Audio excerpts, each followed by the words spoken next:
नमस्कार साथियों, शिक्षा यस इंस्टीट्यूट के ऑनलाइन प्लेटफॉर्म में आपका स्वागत है। सिर्फ 50 दिन बाकी हैं और फिर आपका एग्जाम होने वाला है। काउंटडाउन एकदम 50 पर पहुंचा है।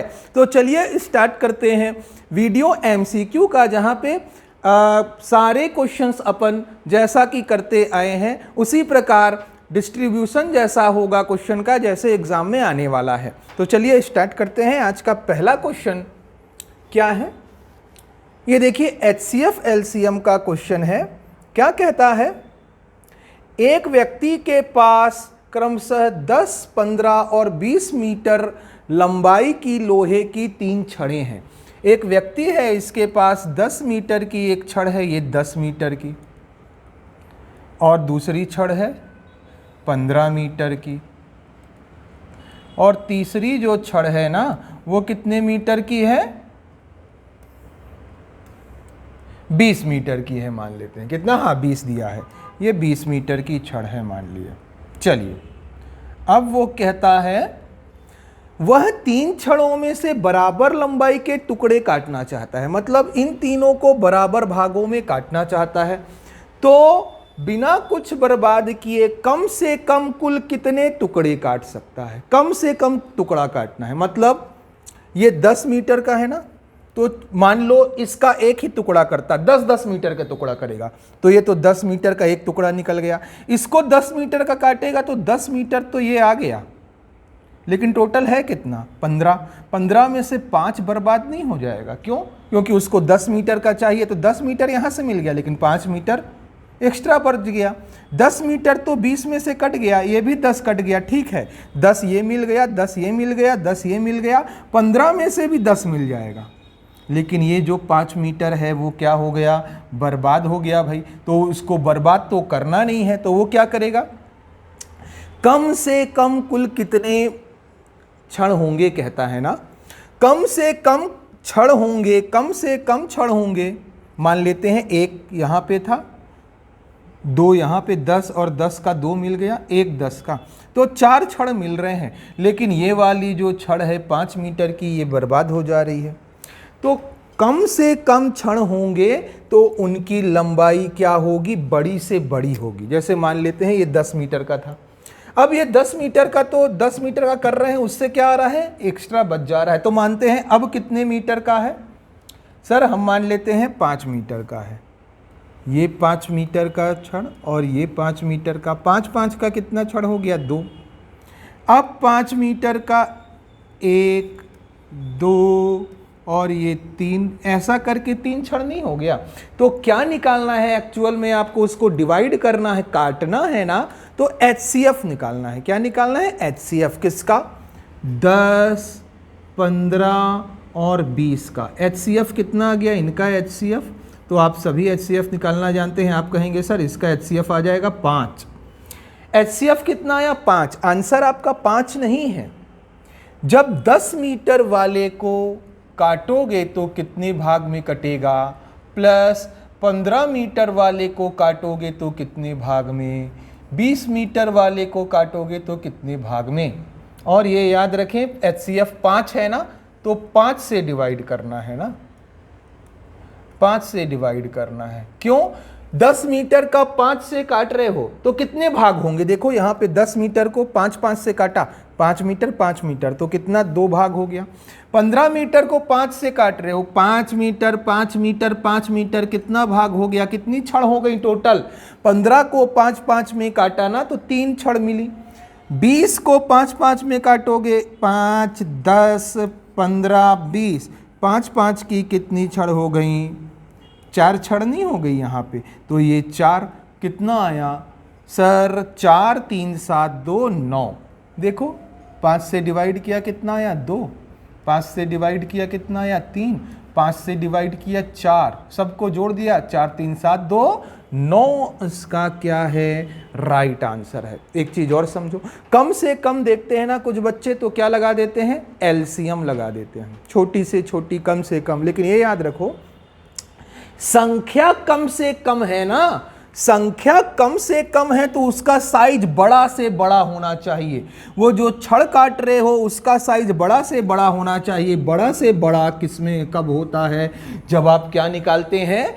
HCF निकालते हैं तो साइज जो है वो बड़ा से बड़ा होना चाहिए, तभी तो कम से कम टुकड़े मिलेंगे।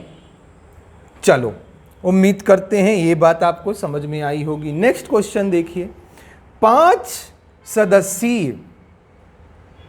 5 सदस्यों के एक परिवार में इस समय औसत आयु 33 वर्ष है।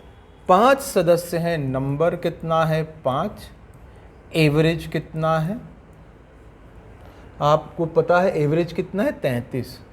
तो उनका योग कितना आ जाएगा? सम कितना आ जाएगा? आप जानते हैं, इन दोनों का गुणा तो 5 तिया 15, 5 तिया 15 और 1 16, कितना आ गया? 166, 65 नहीं आ गया? चलो ठीक है सर। सबसे छोटा सदस्य 9 साल का है, ठीक बात है। सबसे छोटे सदस्य के जन्म से तत्काल पूर्व, मतलब जैसे ही वो पैदा हुआ उसके जस्ट थोड़ा देर पहले परिवार की औसत आयु कितनी थी? जब वो पैदा हुआ उसके पहले 5 लोग थे, पैदा नहीं हुआ तो अब 4 लोग नहीं हो गए, क्योंकि पैदा हुआ उसके पहले, पैदा ही नहीं हुआ उसके पहले 4 लोग हो जाएंगे। और 9 वर्ष का है तो जब पैदा हुआ होगा तो 0 साल का रहा होगा, मतलब 9 साल पहले सबकी परिवार की आयु कितना घटाना है? 9 साल पहले 1 में, 9 साल पहले 1 में घटाना है। टोटल कितने लोग हैं? 5 लोगों में 9 साल पहले कितना घटाना होगा? 5 निया 45 घटाना पड़ेगा। तो कितना आएगा? सम कितना, योग कितना आ जाएगा? 120 नहीं आ जाएगा? अब 5 साल पहले 45 घटा दिया, इतना योग है कितने लोगों का? अब 5 लोग नहीं है। क्यों नहीं है? क्योंकि एक आदमी तो पैदा ही नहीं हुआ, उसके जस्ट पहले पैदा नहीं हुआ ना, पैदा हुआ है उसके जस्ट पहले। तो कितने पैदा होने के जस्ट पहले कितने लोग रहे होंगे? 5 में से 1 पैदा नहीं हुआ, 4 लोग रहे होंगे। उनका एवरेज कितना आ जाएगा? 120। योग बटे संख्या 4 डिवाइड किया कितना साल? 30 साल इसका राइट आंसर है भाई। चलिए नेक्स्ट क्वेश्चन देखेंगे। यदि किसी संख्या का 60%, किसी संख्या का 60%, मान लो 60% ही है, कोई संख्या 100% है ना, उसका 60% कितना होगा? 60% ही होगा। उसी संख्या के 20%, इस संख्या का 20% से 120 अधिक है, मतलब ये 60%, ये इसका 60%, 20% से ये ज्यादा है। कितना ज्यादा है? 20 ज्यादा है, 120 ज्यादा है। तो दोनों का डिफरेंस कितना है? 120। 60% 20% से ज्यादा है, कितना ज्यादा है? 120। तो दोनों का डिफरेंस 120। 40% की वैल्यू 120 नहीं आ गई, तो 1% की वैल्यू 0 से 0 कट गया, 4 तिया 12, 1% की वैल्यू 3, तो 100% की वैल्यू कितनी हो जाएगी? 300 हो जाएगी। क्या बात है सर, बहुत बढ़िया, समझ में आ गया। तो उस संख्या का आपको 100% नहीं निकालना, 100% नहीं निकालना, देखो क्या निकालना है। उस संख्या का 28% 33% से कितना कम होगा? 33 सही 1/3% से। तो 33 सही 1/3%, 33 सही 1/3% से ये 28% कितना कम है? कितना कम है? दोनों का डिफरेंस परसेंट में कितना कम है देख लो सर। 3 सही 1/3 और 2, 5 सही 1/3, दोनों को घटा दिया जी। 5 सही 1/3%। इसको लिखते कैसे? 5 तिया 15 और 1 16/3%। 1% की वैल्यू ये तो 16 सही 16/3% की वैल्यू, 1% की इतना, तो इतने परसेंट की वैल्यू 3 गुणित 16/3, 3 से 3 कैंसल आ गया, आंसर कितना आया? 16। क्या कहता है? इन दोनों परसेंट का डिफरेंस निकालना है। तो हम देखते हैं इन दोनों परसेंट का डिफरेंस परसेंट में कितना है? इतना। 5 तिया 15 और 1 16, मतलब परसेंट में इतने परसेंट की वैल्यू निकालनी है। 1% की वैल्यू 3, तो इतने परसेंट की वैल्यू कितनी आ गई? 16 आ गई। उम्मीद करते हैं ये बात समझ में आ गई। चाहो तो दूसरे तरीके से कैसे कर सकते हो,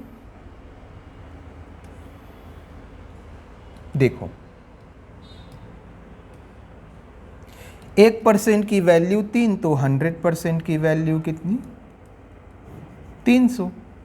तो वो कहता है इतना परसेंट, टोटल जो संख्या है मतलब 300 का कितना परसेंट? 33 सही 1/3%।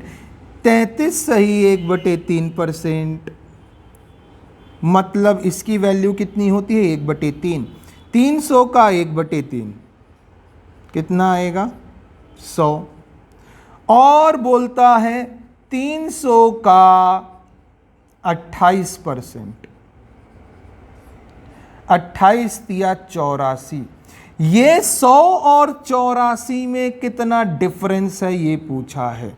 तो 100 और 84 में डिफरेंस कितना है? 16 का डिफरेंस है 100 और 84 में। देखो 300 का 33 सही 1/3%, मतलब 300 का 1/3 कितना आया? 100 आया।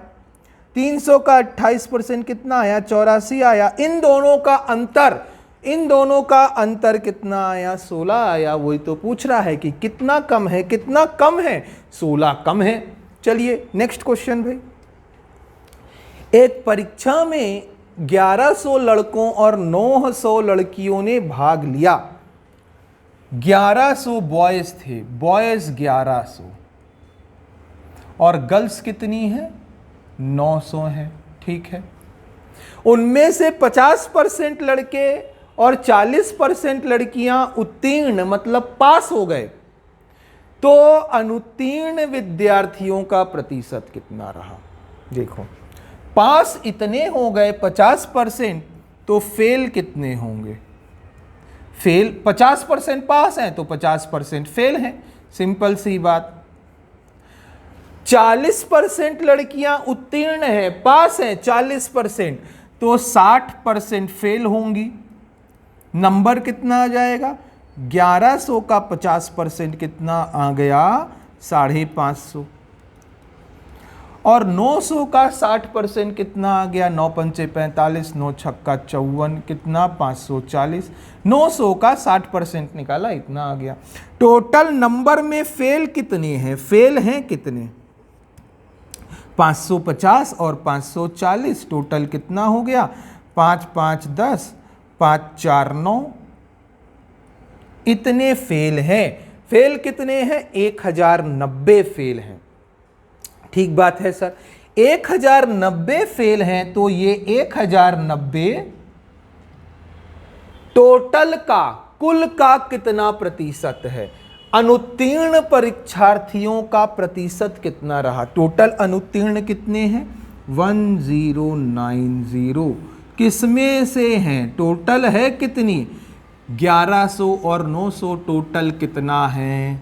2000 नहीं है। 2000 में से इतने फेल हो गए, 2000 में से इतने फेल हैं। लड़के कितने? 550, लड़कियां कितनी? 540।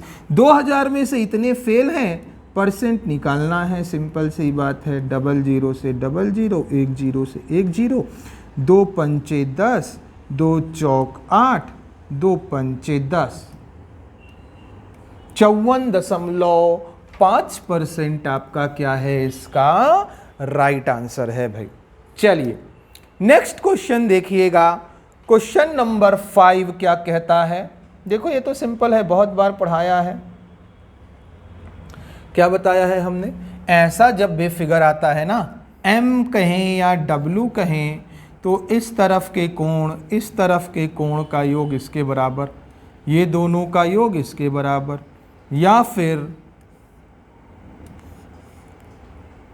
इन दोनों का योग इसके बराबर। तो ये देखो, ये तो ऐसा दिख रहा है ना, ये किसके बराबर होगा? ये वाला एंगल और ये वाले एंगल के बराबर होगा। टोटल कितना होता है? 180 डिग्री में से 120 डिग्री ये हो गया, तो इसके पास कितना बचा? 60 डिग्री नहीं बचा। टोटल क्योंकि 180 हो जाता है, तो ये 120 है, तो ये 60 हो गया। देखो ये और ये लाइंस हैं, ये एंगल x है तो ये एंगल भी x होगा, नहीं होगा। और आप क्या जानते हैं, इस तरफ के कोण जो ऐसा बन रहा है, ऐसा बन रहा है, ये देखो, इसका योग सम इसके बराबर होता है। तो क्या लिखेंगे, 60 plus x is equal to 100। तो x की वैल्यू कितनी आ गई, 100 में 60 गया 40 डिग्री। आंसर कितना आया, 40 डिग्री आपका राइट आंसर है ना। चलिए नेक्स्ट क्वेश्चन सॉल्व करते हैं। देखो, एक समबाहु त्रिभुज की अंतः त्रिज्या length of in radius of an equilateral triangle. अंतः त्रिज्या क्या होती है, आप किसी भी ट्रायंगल में देखें तो डेल अपॉन एस, डेल और एस। समबाहु त्रिभुज जो है वो ऐसा होता है जिसमें सारी भुजाएं क्या होती हैं, बराबर होती हैं। ये ए और ए, तो इसका पेरीमीटर कितना आता है, परिमाप 3a। एस बराबर क्या हो जाता है, परिमाप सबको जोड़ा और डिवाइड किससे कर दिया, 2 से। तो एस की वैल्यू तो ये रही। डेल क्या हो जाता है, डेल हो जाता है √3/4 इंटू ए स्क्वायर। चलो सर बहुत बढ़िया। तो ये देखो, हम इसी फॉर्मूले को इसमें रखते हैं, del is equal to √3/4 a square upon S कितना है 3a/2 is equal to del upon S is equal to R. अंतः त्रिज्या कितना दिया गया है, इन रेडियस कितना दिया गया है, 3 सेंटीमीटर। तो आपको क्या निकालना है, त्रिभुज की ऊंचाई, इसकी ऊंचाई, हाइट। हम जानते हैं हाइट क्या होती है, इक्विलेटरल ट्रायंगल की हाइट होती है √3a/2, √3a/2 ये हाइट होती है। चलो जी सर, √3/4 आ गया, ए स्क्वायर इंटू ये ऊपर ये नीचे 2/3a, ये a से स्क्वायर है कैंसल, 2 दूना इज इक्वल टू 3 सेंटीमीटर। आपको क्या निकालना है, √3a/2, √3 बचा है, a बचा है, /2, ये लिख लिया, ये लिख लिया, ये लिख लिया, ये लिख लिया। क्या नहीं चाहिए, बटे में जो 3 है वो नहीं चाहिए, तो इस 3 को इधर ट्रांसफर कर दो, 3 तिया 9 सेंटीमीटर। तो आपकी वैल्यू कितनी आ गई, आपका आंसर आ गया, हाइट जो √3a/2 है ना, √3a/2 इज इक्वल टू कितना आ गया, 9 सेंटीमीटर इसका आंसर है भाई। ऑप्शन नंबर ए इसका क्या है, राइट आंसर है। उम्मीद करते हैं आपको ये बात समझ में आई होगी। ये फॉर्मूला है, ये फॉर्मूला है, दोनों को डिवाइड कर दिया, आंसर निकाल लिया। क्यों, क्योंकि हाइट निकालना है, और हाइट कितना होता है, समबाहु त्रिभुज इक्विलेटरल ट्रायंगल का √3a/2 ये हाइट होती है। चलिए नेक्स्ट क्वेश्चन भाई, 50,250 की राशि को 2 भागों में इस प्रकार विभाजित किया जाता है कि पहले भाग पर 7.5 वर्ष का 8/1/3% होगा, प्रति वर्ष की दर से साधारण ब्याज 8% प्रति वर्ष की दर से 5/1/4 वर्षों के लिए दूसरे भाग पर साधारण ब्याज का 5/2 गुना है। चलो देखते हैं टोटल राशि कितनी है, टोटल कितना है, प्रिंसिपल 50,250, इसको 2 भागों में 2 पार्ट में डिवाइड किया, first part and second part. Time duration, ये तो प्रिंसिपल आ गया। रेट ऑफ इंटरेस्ट इज 8:1/3, तो क्या होगा इसका, 8 दूना 16, 8 तिया 24 और 1 25, 25/3% पर एनम। और सेकेंड वन इज क्या है, 8%। टाइम ड्यूरेशन इज 7:1/2 और 7.5 टाइम्स 7.5 ईयर्स, तो क्या हो जाएगा इसका? 7 दूनी 14 और 1 15, 15/2 साल। और सेकंड का कितना है, कितना साल है, ईयर कितना है? 5 ईयर्स 5 and 1/4 ईयर्स ये कहता है। इसका मतलब क्या है? 5 चौक 20 और 1 21, 5 चौक 20 और 1 21, 21/4 साल। अब देखो ये PRT नहीं निकल आया, तो इसका साधारण ब्याज क्या निकलेगा? मूलधन गुणित दर कितना? 25/3 और परसेंट भी है मतलब 100, टाइम कितना है? 15/2। ये बराबर है किसके? दूसरे वाले का मूलधन गुणित दर, दर rate of interest 8% into time 21/4। इसके बराबर नहीं है, इसका देखो 8% दर से इतने साल में दूसरे भाग पर साधारण ब्याज, इस साधारण ब्याज का 5/2 गुना है। इसका का मतलब गुणा 5/2 टाइम्स है, ये कहता है। इस ब्याज का 5/2 करोगे तो इसके बराबर आएगा। सिंपल सी बात ये है। चलो अब देखो, क्या हम 100 से 100 कैंसल कर सकते हैं? बिल्कुल। 4 दूना 8, 8 से 8 कैंसल हो जाएगा। सर बहुत बढ़िया।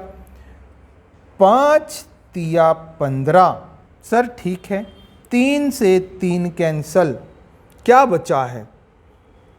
25 दूना 50, अच्छा 25, 1/2 कितना आ गया? ये 1 2 इधर ले आते हैं, 25 इधर जाएगा। अब देखो ये 2 ऊपर चला जाएगा ना, तो 21 दूना कितना आ गया? 42। चलो ठीक है भाई। अब देखो टोटल कितना आया है? 1:2 का रेशियो कितना है? 1 इतना है, 2 इतना है। टोटल कितना हो गया भाई? सर टोटल 42 और 25, 1 + 2 दोनों मिला के कितना हो गया? 42 और 25 टोटल कितना हो गया? 67 यूनिट। कितना यूनिट? 67 यूनिट। रुपए में कितना दिया गया है?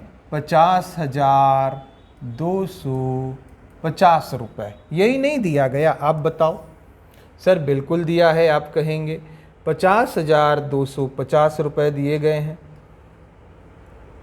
चलो देखो यहाँ से सॉल्व कर लेते हैं। 67 से कटाएंगे तो कितनी बार जाएगा?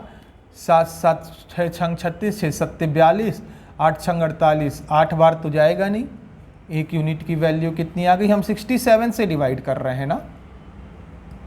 देखो 67 से डिवाइड कर रहे हैं किसको? 50,250 बटे 67, ऐसा कर रहे हैं। दोनों भागों के बीच का अंतर निकालना है। एक यूनिट की वैल्यू ये है, अभी डिवाइड करेंगे, लेकिन आपको दोनों भागों के बीच का अंतर कितना है? 25 और 42 के दोनों भागों के बीच का अंतर कितना हो गया? 17 नहीं हो गया?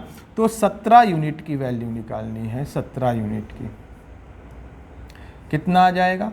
50250 अपॉन 67 इंटू 17, क्योंकि एक यूनिट का ये है तो दोनों का डिफरेंस कितना है? 17 यूनिट। इसकी वैल्यू निकालनी है। चलो डिवाइड करते हैं।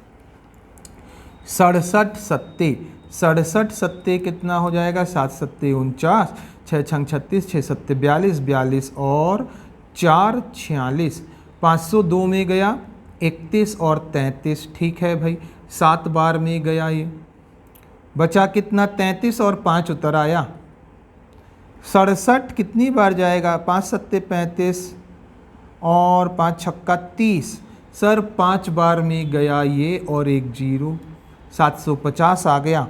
कितना आ गया? 750। 67 से डिवाइड किया तो इन दोनों को गुणा कर लेते हैं। 67 गुणित 750, 17 शून्य 0, 17 पंचे 85, हासिल आई 8, 17 सत्ते 119, 119 और 8 कितना, 127, 12,750 रुपये दोनों के बीच का डिफरेंस है। डिफरेंस कितना है, 12,750 रुपये। उम्मीद करते हैं आपको ये बात समझ में आई होगी। देखो ये जो लिखा है ना हमने, ये क्वेश्चन में दिया गया है, ये सॉल्यूशन का पार्ट नहीं है। सॉल्यूशन का पार्ट सिर्फ इतना है, इतना। अब आपको ये लेंदी जरूर लग रहा होगा, पर आपको ये मैथ्स तो करना पड़ेगा। 67 से डिवीज़न हो गया, 17 से गुणा हो गया, ये सब आपको आना चाहिए। चलिए नेक्स्ट क्वेश्चन देखते हैं। याद रखो, कोई भी क्वेश्चन इजी और हार्ड कैसे हो सकता है? सिंपल इंटरेस्ट को कैसे हार्ड कर देगा भाई? फॉर्मूला तो एक ही है, मूलधन गुणित दर गुणित समय बटे 100। तो कोई भी क्वेश्चन हार्ड कब हो सकता है? कंसेप्ट वही है, फॉर्मूला वही है, क्वेश्चन हार्ड हो सकता है उसके डेटा के कारण। डेटा के कारण, ये जो डेटा दिया है इसके कारण क्वेश्चन हार्ड हो सकता है। हार्ड और इजी सिर्फ इसलिए होता है, तो कंसेप्ट में कोई अंतर नहीं होता विशेष, तो आप कंसेप्ट तो वही लगा रहे हो, सिर्फ डेटा के कारण क्वेश्चन हार्ड हो जाता है। तो आप अगर ये डेटा से खेलना सीख जाओगे ना, तो क्वेश्चंस आपके लिए बहुत इजी हो जाएंगे। नेक्स्ट क्वेश्चन देखिएगा। त्योहार के दौरान किसी दुकान पर लगे बैनर पर लिखा था कि 5 के लिए भुगतान करें और 3 पाएं, मतलब आपको कॉस्ट कितने का पड़ रहा है, 5 का, लेकिन मिल कितना आ रहा है? मिल कितना रहा है भाई? सर 8। 5 की चीज में 5 का पे किया और 8 मिल गया आपको। छूट कितने का मिला? सर 3 वस्तु पे छूट मिला है। लेकिन ये बताओ, जिसको कॉस्ट पड़ा होगा वो ये 8 वस्तु दिया है ना, कितना वस्तु, 8 वस्तु, इसी पे तो छूट मिल रहा है ना। देखो ध्यान से एक बार और, MRP और SP। अब देखो वो बेच रहा है ना, बेच रहा है, वो कितना % छूट दिया गया उसको, वो दिया गया होगा, वो देखते हैं। जो बेच रहा है वो कितना % छूट दिया है। अब ये 5 चीज दे रहा है, 5 चीज का आप पैसा दे रहे हो, लेकिन आपको मिल कितना रहा है, 8। तो जो दुकानदार है जो ऑफर दे रहा है उसको तो ये जो 3 एक्स्ट्रा चीज हैं वो भी तो वो बनाया होगा, तो उस पर तो कॉस्ट लगा ही होगा। तो कितने रुपए कितने चीज़ों पे, 8 की चीज है टोटल, उसमें 5 का बस पैसा ले रहा है। डिस्काउंट कितने का दे दिया, 3 का। कितनी चीज़ों पे, 8 पे, इंटू 100%, वैल्यू कितनी आ जाती है इसकी, 37.5 इसका राइट आंसर है भाई। चलिए उम्मीद करते हैं ये क्वेश्चन समझ में आया होगा। Next question. एक तार आयत के आकार का है जिसकी भुजाओं का अनुपात इतना है, 4:3। लेंथ है और ब्रेड्थ है, मान लेते हैं ये है। तो लेंथ और ब्रेड्थ इतना है तो कितना आ जाएगा, 4x और 3x, ये नहीं आ जाएगा, आप बताओ। और कहता है उसका क्षेत्रफल है 5808। क्षेत्रफल मतलब लंबाई गुणित चौड़ाई, दोनों को गुणा कर देते हैं, 5808। तो 4 तिया 12, 12 से डिवाइड करते हैं, 12 चौक 48, 100, 12 अट्ठे 96, 4, 12 चौक 48। एक्स स्क्वायर 484, तो x की वैल्यू 22 नहीं हो जाएगी, बताओ। x की वैल्यू कितनी आ गई, 22 आ गई। तो लंबाई और चौड़ाई कितनी आ जाएगी, सर L की वैल्यू और B की वैल्यू आ गई 22 तिया 66 और 22 चौक 88। L और B इतना आ गया। चलिए अब देखो, उसी तार को एक वृत्त बनाने के लिए मोड़ा जाता है। अब देखो ये है, ये एक तार है जो आयत के आकार का है। अब इसको वृत्त बनाने के लिए मोड़ रहे हो ना, तो मानते हैं यहाँ से मोड़, यहाँ से काट दिए कार को, ये काट दिए तार काट दिए, ये वाला पॉइंट और ये वाला पॉइंट, दोनों को ऐसे जोड़े तो ये पॉइंट ऐसा है, वृत्त बना रहे हो तो ये पॉइंट तो ऐसा है, और ये पॉइंट ऐसा है, ये ऐसे मिलेंगे, मतलब कि एक सर्कल में मिल जाएंगे जहां पे ये दोनों पॉइंट ऐसे हैं मानते हैं, ऐसे पॉइंट हैं ये दोनों। चलो सर, ये बात ठीक समझ में आ गई, ये दोनों पॉइंट यहां मिल गए। तो क्या बात समझ में आई, ये जो पेरीमीटर है ना, आयत का परिमाप है, यही क्या बन गया, वृत्त की परिधि बन गई। वृत्त की क्या बन गई, सर्कल की क्या बन गई, सरकमफ्रेंस नहीं बन गई, ये बताओ आप। यही क्या बन गया, सर्कल का सरकमफ्रेंस बन गया। सर्कल का सरकमफ्रेंस बन गया तो इसका परिधि और इसका परिमाप एक ही होगा। तो ठीक है सर, इसकी परिधि परिमाप क्या होती है, इसकी परिमाप होती है 2 इंटू एल प्लस बी, ये परिमाप हो जाती है किसकी, आयत की। 2 इंटू एल प्लस बी, ये एल है ये बी है। और वृत्त की परिधि क्या हो जाती है, परिधि सरकमफ्रेंस 2 पाई आर। 2 से 2 कैंसल, ये दोनों बराबर हैं। पाई की वैल्यू 22/7 आर। 8 6 14, 8 6 14 और 1 15, 11 दूना 22, 11 एकम 11, 11 चौक 44, 2 सत्ते 14, आर की वैल्यू 7 सत्ते 49 सेंटीमीटर, ये आ गई, आर की वैल्यू आ गई।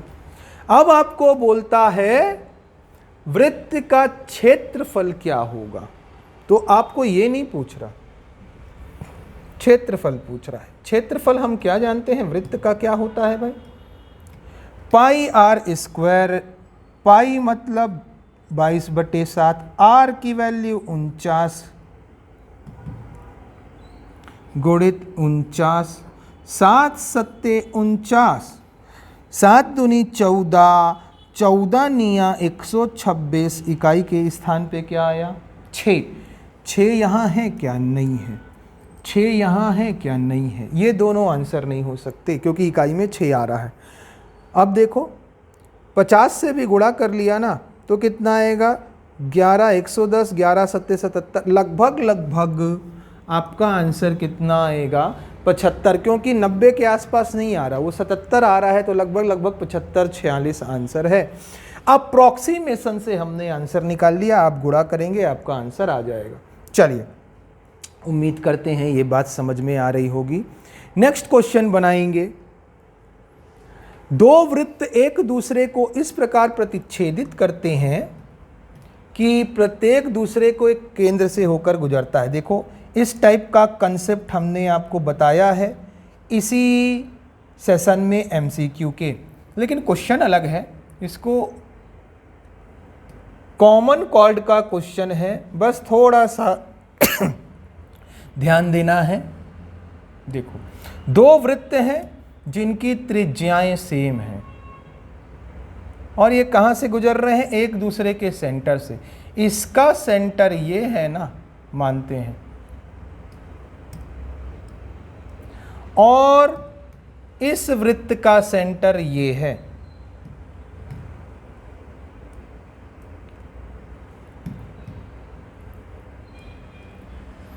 इसका सेंटर ये है।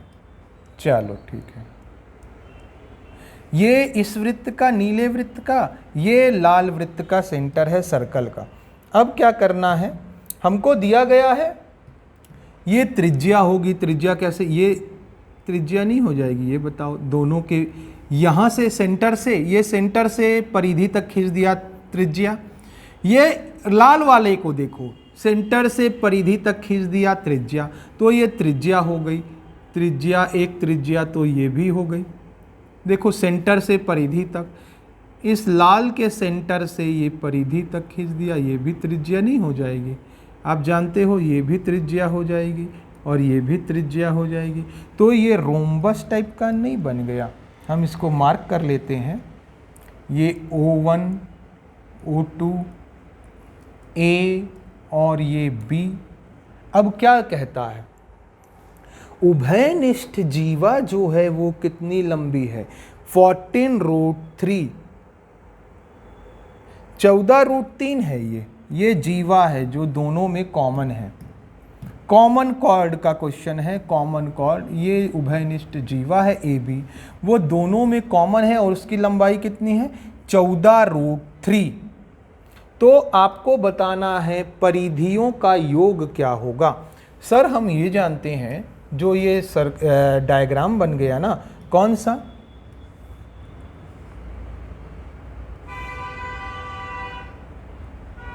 ये जो डायग्राम बना है, ये बात सही है। ये O1, O2, O3, ये क्या है? B, और ये क्या है? A। यहाँ से लेके यहाँ तक ए बी कितना दिया है? 14√3। तो इसका आधा ये मान लेते हैं m है। ये वाली वैल्यू कितनी निकल आएगी? ये वाली am, देखो ध्यान से, ये am कितना निकल आएगा?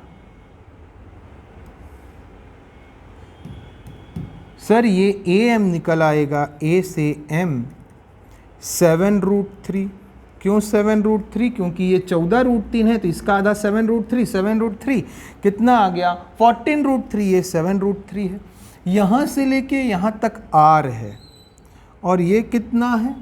r/r है। यहाँ से यहाँ r है तो ये r/2 नहीं हो जाएगा? r/2। और ये r है, रेडियस है। तो चलो उम्मीद करते हैं ये बात समझ में आई होगी। रेडियस यहाँ से निकाल लेते हैं ना, तो रेडियस कितना आएगा? इसका स्क्वायर मतलब r का स्क्वायर, ये 90 डिग्री हो जाता है भाई, इज इक्वल टू इसका स्क्वायर 7 सत्ते 49 इंटू 3 प्लस r²/4 कितना आ जाएगा? 9 तिया 27 और हासिल आई 2, 4 तिया 12, 13 14 प्लस इसको इस तरफ ट्रांसफ़र कर देते हैं तो 4r² minus r² 3r² upon 4। ये 4 इधर आया तो 3 चौक 12, 3 निया 27। r की वैल्यू कितनी आ गई? 49 इंटू 4 अंडर रूट, क्योंकि r² नहीं r लिखे हैं तो 7 गुणे 2 बराबर 14। रेडियस कितना आ गया? 14 सेंटीमीटर आ गया। अब आप क्या जानते हो? दोनों वृत्तों की परिधियों का योग, इसकी परिधि और इसकी परिधि, एक की परिधि निकाल लेते हैं, कितनी होती है? 2πr, और 2 से गुणा कर देंगे तो दोनों का योग निकल आएगा। मतलब 4πr निकालना है। 4π मतलब 22/7, r कितना है? 14। 7 दूनी 14, 4 दूना 8, 8 दूना 16, 8 दूना 16 और 1 17, 176 सेंटीमीटर इसका राइट आंसर है। अब देखो, आपको ये सब नहीं करना है क्योंकि आपको ये बात पहले से पता है। ये हम आपको सिर्फ और सिर्फ समझाने के लिए बनाए हैं। एग्ज़ाम में ये नहीं करना, आपको डायरेक्ट ये करना था एग्ज़ाम में, और यहाँ से वैल्यू निकालनी थी। उम्मीद करते हैं ये क्वेश्चन भी समझ में आया होगा। नेक्स्ट क्वेश्चन देखेंगे, क्वेश्चन नंबर 11। दो संख्याओं का HCF 11 है, उनका लघुत्तम समापवर्त 693 है। उनमें से एक संख्या 77 है तो दूसरी संख्या ज्ञात करें। सिंपल सा क्वेश्चन है। एक फॉर्मूला हम जानते हैं, पहली संख्या गुणित दूसरी संख्या बराबर LCM इंटू HCF। एक संख्या है 77, दूसरी संख्या निकालनी है। कब? जब LCM दिया हो 693 और HCF दिया हो 11। 11 सत्ते 77, दूसरी संख्या कितनी आ गई? 7 से डिवाइड किया, 11 सत्ते 77, 7 निया 63, 6 बचा। 7 निया 63, दूसरी संख्या बराबर 99 आपका राइट आंसर है भाई। नेक्स्ट क्वेश्चन, एडी एक वृत्त की स्पर्श रेखा है। बड़े प्यार से सुनेंगे ये कंसेप्ट, सारे बच्चे देखेंगे। एक वृत्त की टेंजेंट है स्पर्श रेखा, कौन? एडी। ये मानते हैं एडी है, ये स्पर्श रेखा है। और ए बी सी एक छेदक रेखा है, सीकेंट लाइन है ए बी सी। सीकेंट क्या होता है? देखो, एक वृत्त को छेदती है ना जो रेखा, वो छेदक रेखा, सीकेंट लाइन। और जो रेखा टच करती है वो कहलाती है स्पर्श रेखा। जैसे ए बी ना टच कर रही है, ये क्या कहलाएगी? इस पॉइंट पे टच कर रही है ना, तो ए बी कहलाएगी स्पर्श रेखा। क्या कहलाएगी? Tangent line. वासेपुर में सुना होगा आपने टेंजेंट और परपेंडिकुलर। टेंजेंट यहीं से लिया गया है, जो टच करती है टेंजेंट, जो कट करती है छेदक सीकेंट। तो ए बी की वैल्यू है 8 सेंटीमीटर और बी सी की वैल्यू है, बी और सी इसकी वैल्यू है 10 सेंटीमीटर। ए बी की वैल्यू कितनी दी गई है? एडी वृत्त की स्पर्श रेखा है। एडी स्पर्श रेखा क्या है? एडी, ए से डी। एडी स्पर्श रेखा, छेदक A B C, A B 8, A B C 10, इतनी सी बात है। तो एडी की लंबाई ज्ञात करें। देखो, जब भी ऐसा क्वेश्चन आए ना, एक रिजल्ट याद रखना है, AD square is equal to tangent line का डिस्टेंस का स्क्वायर किसके बराबर होता है? यहां से लेके ए बी गुणित बी सी नहीं करना, याद रखना, ए बी और बी सी नहीं करना है, ए से बी और ए से ही सी करना है, ए से C, A D square. A B कितना दिया है? ए बी 8 सेंटीमीटर। ए सी कितना? ए से सी, तो ए से बी 8 और बी से सी 10, तो 10 और 8 18 सेंटीमीटर। ए डी कितना आ गया? इसका square root 8 centimetre into 18 centimetre. कैसे किया इसको? 4 into 2 centimetre into 9 into 2 centimetre. 4 का स्क्वायर रूट 2, 9 का 3 और 2 सेंटीमीटर, 2 सेंटीमीटर का 2 सेंटीमीटर। कितनी आ गई वैल्यू? 3 दूना 6 दूना 12 सेंटीमीटर। आंसर कितना आया? 12 सेंटीमीटर। कुछ भी दम नहीं था इस क्वेश्चन में, सिर्फ आपको क्या रिजल्ट, कौन सा रिजल्ट याद रखना है? ये वाला। उम्मीद करते हैं ये क्वेश्चन भी समझ में आया होगा। नेक्स्ट क्वेश्चन देखेंगे। देखो, टीएसडी चाल समय दूरी पर यह क्वेश्चन आधारित है। एक व्यक्ति यात्रा पर इतने की चाल से चलता है और इतने की चाल से लौट आता है। कोई व्यक्ति है, यहां से यहां तक वो जा रहा है, ठीक है।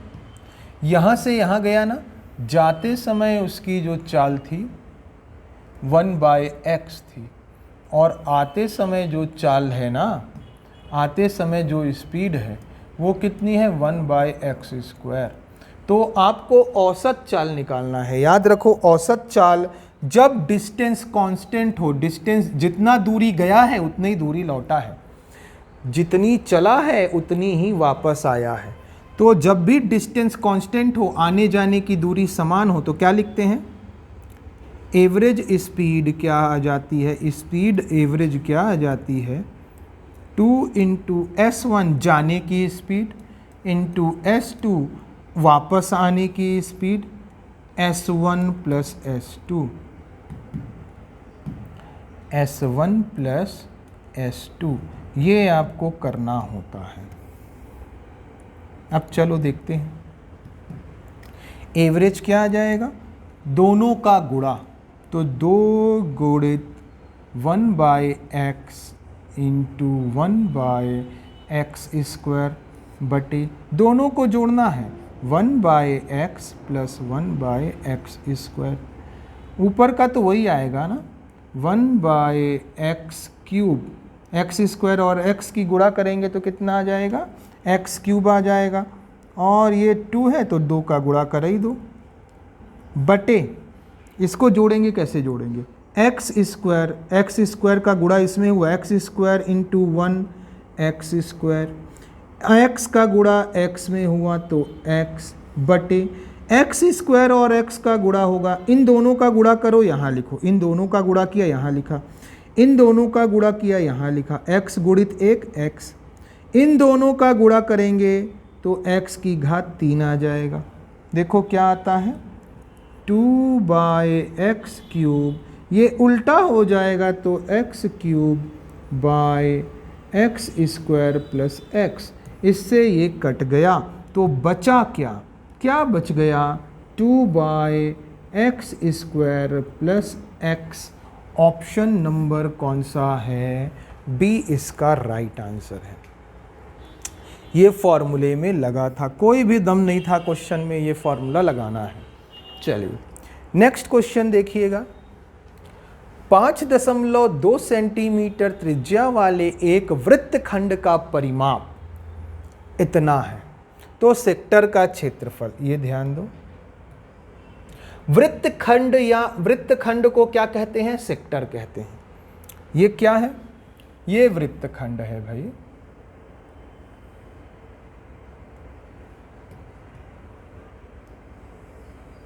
ये वृत्तखंड है। होता क्या है वृत्तखंड, जैसे नाम से पता चल रहा है, वृत्त का खंड मतलब ये लो, तो वृत्तखंड, ये वृत्तखंड हो गया, यहाँ से लेके ये और ये वाला, ये क्या हो जाएगा, वृत्तखंड हो जाएगा।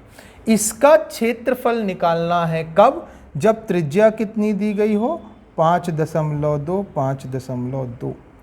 हम क्या जानते हैं, ये वृत्तखंड का जब निकालना है ना, तो क्या जानते हैं, इसका एरिया क्या होता है, इसका एरिया हो जाता है, ये मान लो L है, यहाँ से लेके ये क्या है, L है, चाप है वो क्या है, L है, तो क्या हो जाता है 1/2 L इंटू R, ये R है भाई, ये R है। अब देखो आपको दिया क्या है, वृत्तखंड का परिमाप, परिमाप क्या होगा जी, सर परिमाप ना पूरा का पूरा यहाँ से चल के ये पूरा का पूरा ये और ये निकल आएगा, ये कितना है परिमाप, टोटल परिमाप है 16.4, 16.4 पूरा का पूरा है, जिसमें से 5.2 मतलब 10.4, सिर्फ क्या है 10.4 जो है वो रेडियस है, तो ये कितना निकल आया 6.0 सेंटीमीटर नहीं आ गया, यहाँ से लेके यहाँ तक की वैल्यू L कितना आ गया 6 सेंटीमीटर, तो यहाँ रख देते हैं 1/2 इंटू L की वैल्यू 6 इंटू R की वैल्यू 5.2, तिया कितना आ गया 3 दूना 6 5 तिया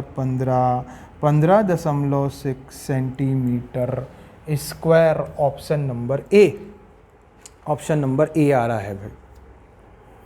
उम्मीद करते हैं ये बात आपको समझ में आई होगी।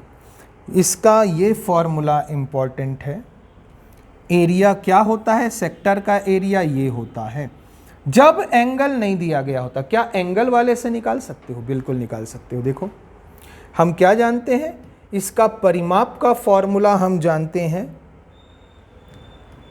R क्या दिया है, देखो R बराबर 5.2 दिया है सेंटीमीटर।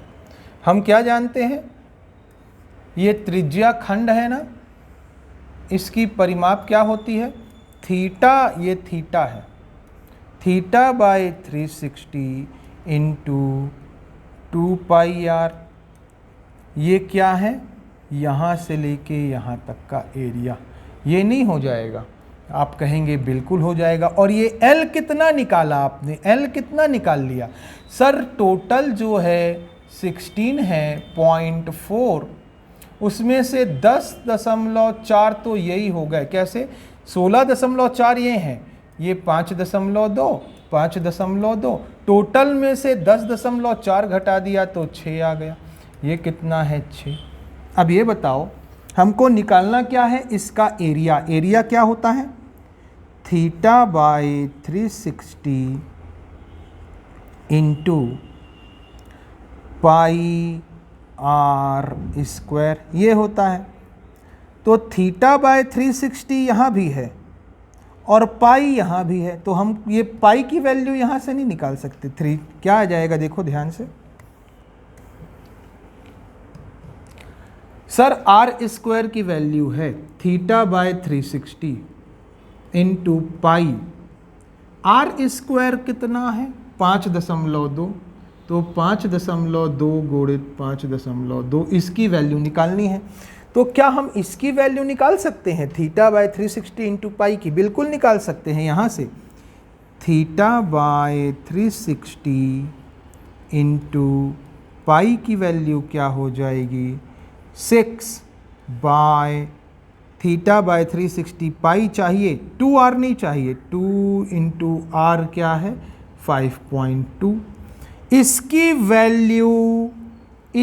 वैल्यू पुट कर देते हैं, ये डाल देते हैं, तो कितना आ जाएगा? इसकी वैल्यू कितनी है भाई?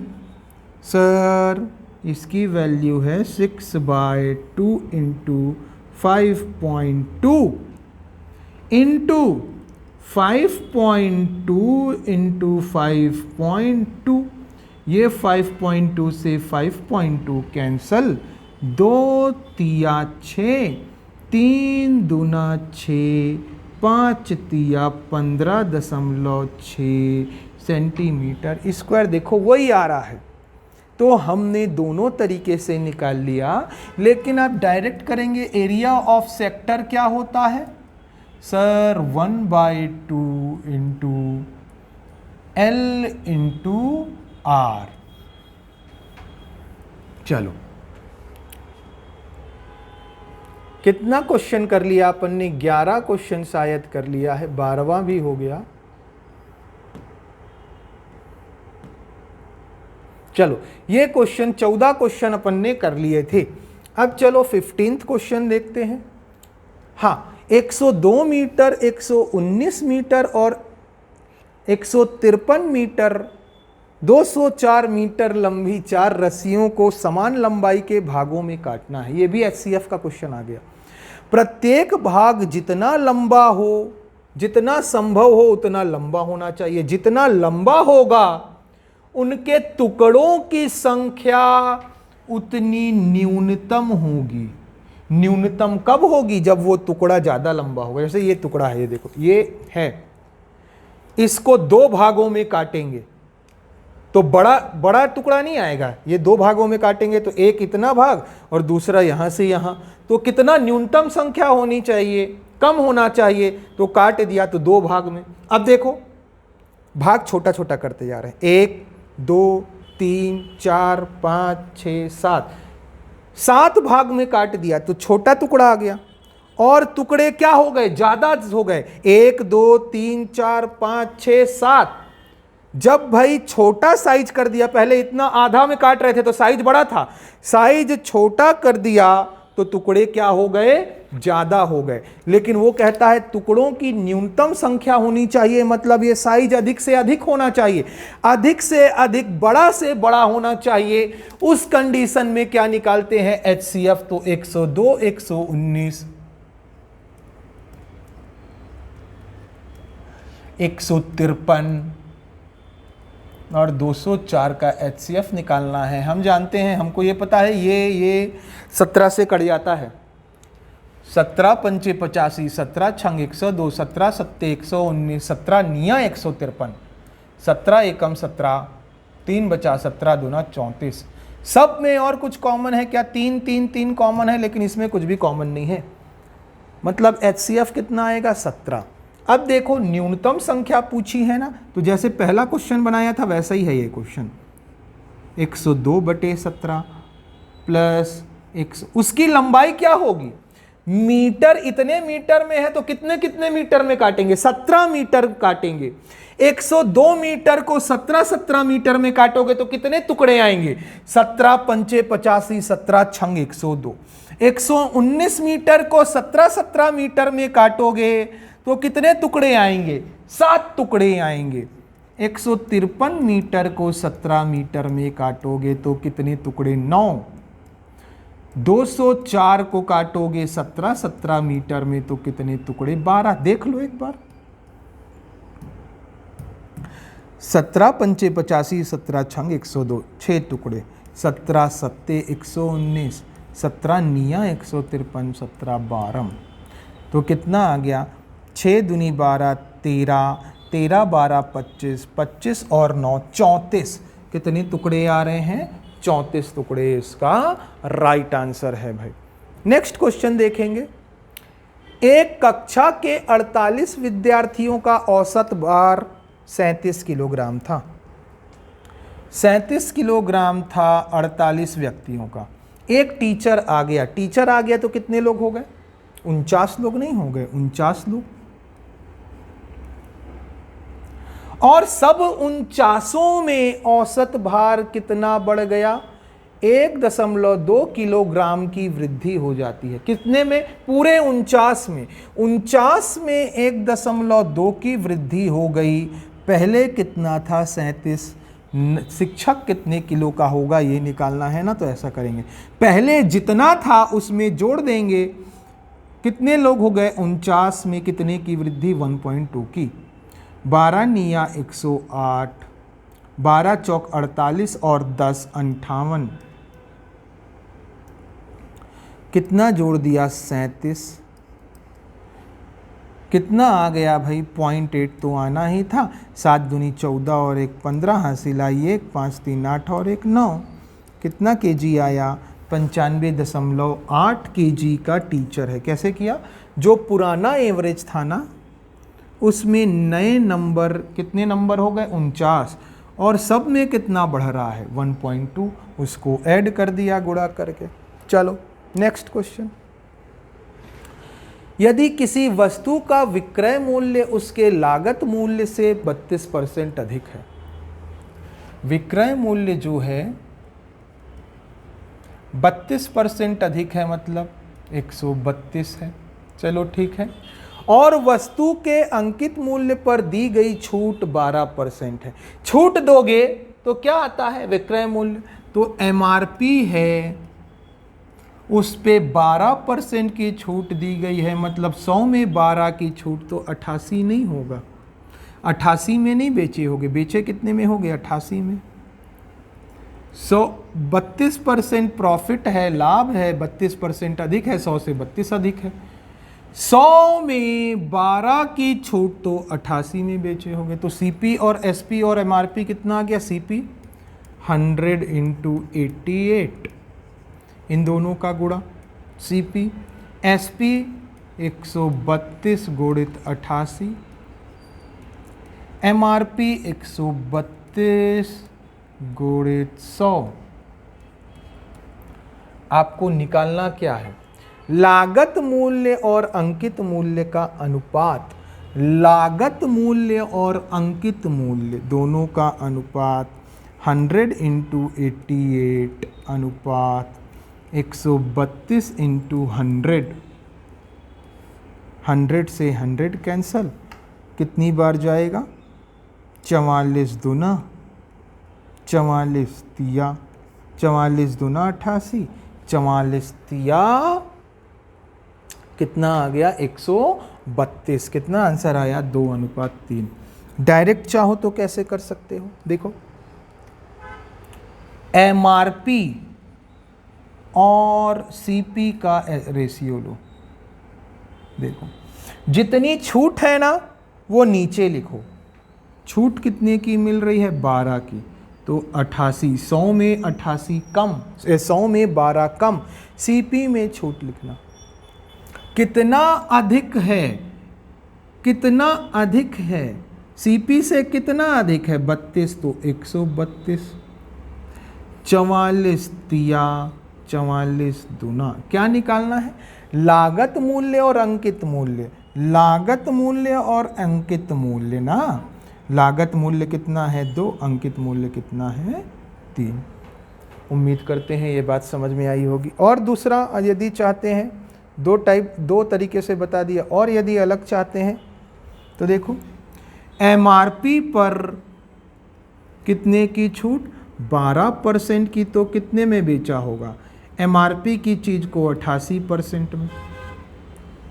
ये बेचा होगा SP है, और विक्रय मूल्य क्रय मूल्य से 32% अधिक है, तो क्रय मूल्य का 132% है। ये भी क्या है? विक्रय मूल्य, ये भी विक्रय मूल्य, दोनों बराबर होंगे। MRP अपॉन CP इधर 132/88। देखो इसी को डायरेक्ट हमने यहाँ पे ऐसे लिख दिया है, MRP बटे CP 132/88। CP और MRP का रेशियो निकल आया। चलो नेक्स्ट क्वेश्चन भाई। एक ठोस घन को एक ही आयतन के 3 घनाभ में काट दिया जाता है। एक ठोस घन है, ये घन है मान लो, इसको 3 भागों में काट रहे हो। 3 भागों में काट रहे हो तो कैसे काट रहे होगे आप? एक बार ऐसे इस कोने से, एक बार ऐसे, ये 1 भाग 2 भाग 3 भाग हो गया। सर ये बात समझ में आ गई। मान लो टोटल कितना है? A है, ये कितना है? A है, ये भी कितना है? A है। तो एक भाग जो है, जो काटा आपने, वो कितना निकल आया? सर जो काटा है ना, जो एक भाग है, वो निकल आया ये वाला A/3। ये तो A ही रहेगा, ये भी A रहेगा। दूसरा भाग भी A/3 क्योंकि बराबर में काटा है, और तीसरा भी ये A/3, और इधर तो A ही रहेगा, ऊपर भी A रहेगा। ये बात समझ में आ गई सर? इतनी बात हमको समझ में आ गई। चलो अब हमको क्या निकालना है जी? हमको निकालना है घन का सतह का क्षेत्रफल। घन के सतह का क्षेत्रफल कितना होता है? 6a²। टोटल घन का साइड कितना है? a 6a²। और किसी भी 2 घनाभ के भाग के सतह के क्षेत्रफलों का योग। तो घनाभ का क्षेत्रफल क्या होता है? 2 × LB + BH + HL। एक घनाभ का ये होता है। L कितना है? A/3। B कितना है? ब्रेड्थ A प्लस B कितना है? A। H कितना है? A plus HL। H कितना है? A, और L कितना है? A/3। सबको जोड़ेंगे तो कितना आ जाएगा? सर ये आ जाएगा 2a/3, और 2a/3 2a² plus a² 3a² 5a² 2 × 5a² 3। ये तो एक घनाभ का आ गया, लेकिन उसने क्या पूछा है? घन का क्षेत्रफल और किसी भी 2 घनाभ के क्षेत्रफल। 2 घनाभ, ये एक का आया, तो 2 घनाभ का 2 गुणित 5a² 3। a² से a² कैंसल, 2 तिया 6, 3 तिया 9 अनुपात 5 दूना 10। कितना आ गया? 9:10 इसका राइट आंसर है। कैसे किया? a/3 a/3 a/3। तो L कितना है? a/3। B कितना है? A। H कितना है? A है। तो ये आपको फॉर्मूले में लगाना था, ये फॉर्मूले में लगाना था। L की जगह a/3, B की जगह A, B की जगह A, H की जगह A, h की जगह a, l की जगह a/3, सबको जोड़ा, इतना आ गया। एक घन का इतना, तो 2 घन का 2 से गुणा कर दिया, रेशियो निकाल लिया। चलिए नेक्स्ट क्वेश्चन देखेंगे। यदि किसी ठोस लंबवृत्तीय बेलन की त्रिज्या और ऊंचाई का योग इतना है, कोई लंबवृत्तीय बेलन है, बेलन, उसकी त्रिज्या और ऊंचाई जो है उसका योग 20 सेंटीमीटर है। त्रिज्या और ऊंचाई का योग 20 सेंटीमीटर है। ठीक बात है, बहुत बढ़िया। इसका कुल पृष्ठीय क्षेत्रफल इतना है। हम क्या जानते हैं, कुल पृष्ठीय क्षेत्रफल कितना होता है? 2 pi r h plus r is equal to 880 centimetre square. इसकी वैल्यू क्या दी है? 20 सेंटीमीटर। 2 पाई r, पाई की वैल्यू रख लेते हैं, पाई की वैल्यू 22/7 और r is equal to 880 centimetre square. Centimetre से स्क्वायर तो कैंसिल हो गया। 22 दूना 44, 44 दूना 88 और 880, ये सब से कैंसिल हो जाएगा। r की वैल्यू कितनी आ गई? 7 सेंटीमीटर। क्या पूछा है? तो बेलन का आयतन पूछा है। आयतन कितना होता है? पाई r स्क्वायर h। h दिया है क्या? नहीं दिया। r की वैल्यु 7, r की वैल्यू 7, तो h कितना हो जाएगा कि 20 हो जाए, तो 13, 13, 7, 20। तो चलो 22 की वैल्यू 22/7, r स्क्वायर मतलब 7 × 7 गुणित 13, 7 से 7 कैंसल, 13 सत्ते 91, दूना 9 दूनी 18, 182 गुणित 11, 11 दूना 22, इकाई के अंक में 2 आना चाहिए, 2002 यहीं पे दिया गया है। चलिए उम्मीद करते हैं ये क्वेश्चन भी समझ में आया होगा। आज का लास्ट क्वेश्चन क्या कहता है? यदि एक शंकु के आधार का व्यास, शंकु का आधार क्या होता है? सर्कुलर, उसका व्यास 42 सेंटीमीटर है, मतलब सर्कल रेडियस कितना हो जाएगा? 21 सेंटीमीटर। इसका वक्र पृष्ठ का क्षेत्रफल इतना है। वक्र पृष्ठ का क्षेत्रफल, कर्व्ड सरफेस एरिया होता है पाई r l, कितना है? 2310। r की वैल्यू पुट कर लेते हैं 22/7, r की वैल्यू 21, l की वैल्यू 2310, 7 तिया 21, 11 दूना 22, 11 एकम 11 दूना 22, 11 एकम 11, 210, 3 दूना 6, l की वैल्यू कितनी? 6 दूनी 12, 6 तिया 18, 3 बचा, 6 चौक 24, 6 पंचे 30, 35 सेंटीमीटर। l की वैल्यू 35 सेंटीमीटर आ गई। तो इसका आयतन पूछा है। आयतन क्या होता है? 1/3 पाई r स्क्वायर h। जहाँ पे r तो पता है, h नहीं पता, तो h कैसे निकालेंगे? l 35, r है 21। देखो ये क्या हो जाता है, इनका रेशियो देखो, 7 तिया 21, 7 पंचे 35, मतलब किसका गुणा कर रहे हो? 7 का। किसका गुणा कर रहे हो? 7 का। 3, 5, तो ये रेशियो क्या होता है? 4, 3, 4, 5, और सब में गुणा किसका कर रहे हो? 7 का। 3 सत्ते 21, 5 सत्ते 35, तो ये कितना आएगा? 7 चौक 28। ट्रिपलेट जी, ट्रिपलेट क्या है? 3, 4, 5, उसी को अपन ने निकाल लिया। तो 28 यदि आप डायरेक्ट निकालना चाहते हैं, नहीं तो आपको पता है l square is equal to r square plus h square. l square 35 का स्क्वायर, 4 तिया 1225 इज इक्वल टू 21 का स्क्वायर 441 प्लस h स्क्वायर। दोनों का डिफरेंस ले लिया, h square is equal to कितना? 4, और 8 4 12, और 11 में से गया 7 4, h की वैल्यू अब 28। आप ऐसे निकालो या ऐसे निकाल लो। h की वैल्यू 28 आ गई, r की वैल्यू दी है 21, r की वैल्यू दी है 21, 1/3, पाई की वैल्यू 22/7, 7 तिया 21, 3 से 3 कैंसल, 8 एकम 8, 8 दूनी 16, इकाई के अंक में 6 आना चाहिए।